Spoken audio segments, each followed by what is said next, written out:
Hi, boys and girls. This is your third story of today. So, a little girl took a ride in their father's car and looked outside her window. She clasped her teddy bear close to her chest. She looked down into the steep hill right next to her as her dad drove on the very narrow road.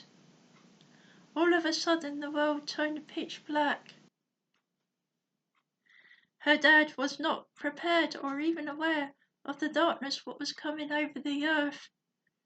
The little girl felt very scared and climbed over to her dad to take the front seat. But the poor dad had completely lost sight, despite having very bright night lights. The little girl, so afraid, so bright, sees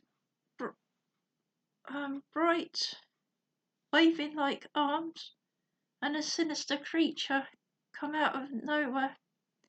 Dad loses his ability to drive, and so do several other cars behind them, and they all tumble over.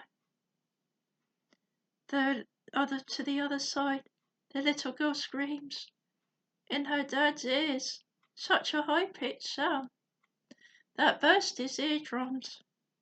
He grabbed the hand of his little girl and tried to grab a branch of a tree on his way down. The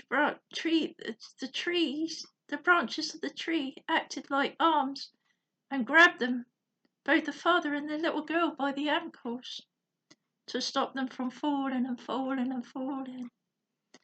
They had grabbed other people on their way down. It seemed as if the trees wanted to save their lives, while they all looked down to see their cars crashed on the rocks below. The dad feels sad to lose his car, but at least the life of his daughter is spared, so that is the most important thing. The trees placed the people on the side of the road within the steep cliff. They all are safe. However, there is a problem. Now, will they ever be found or reach the top to safety? Then in the horizon, within the shadow of the eclipse, sinister beings of light take them up and above into their huge spaceships. They beamed them all up. All the people fell asleep. The next thing that they knew was that they were walking up in space. It was glorious. They all got to see the 9 planets, and the little girl named Melissa got on really well with the beings of light. They showed her the future of the world. Unless someone makes a difference, the world is going into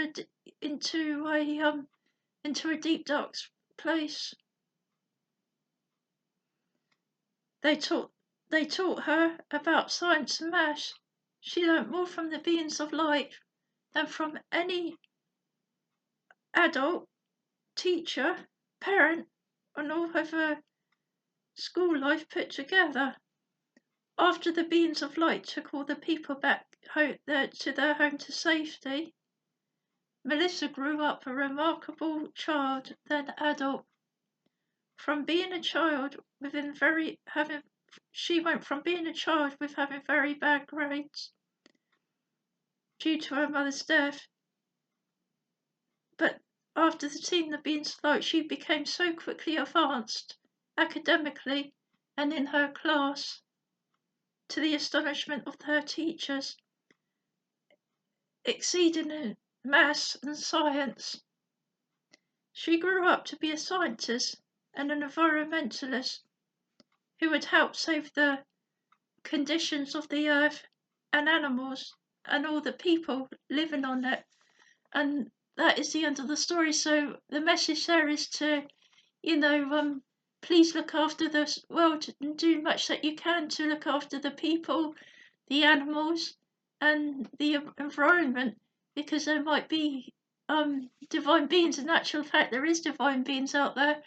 There are our guardian angels, sent from God above, and they are watching us. What we are doing to either help or destroy the planet. Are we helping it or destroying it? Well, obviously we want to help it.